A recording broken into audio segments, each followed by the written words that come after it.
বাবা, তুমি আমার অভিমানেই থেকে গেলে। বাবা, তুমি যেখানেই থাকো ভালো থেকো, তোমার আত্মার শান্তি কামনা করি। নমস্কার বন্ধুরা, আমি মল্লিকা, সবাইকে স্বাগত জানাই আমার জগতে। দেখতে দেখতে আজ একটা বছর পার হয়ে গেল বাবা, তুমি আমাদের মাঝে নেই। তবে পুনর্জন্ম বলে যদি কিছু থাকে বাবা, তাহলে হয়তো কোনো এক মায়ের কোলে তুমি এখন মাত্র 1 বছরের ছোট্ট একটি শিশু।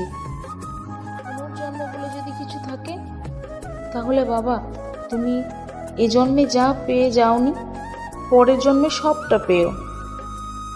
হ্যাঁ, পুনর্জন্ম বলে যদি কিছু থাকে তাহলে বাবা, তুমি এ জন্মে যা দিয়ে যেতে পারোনি, পরের জন্মে যেন সবটা দিয়ে যেও।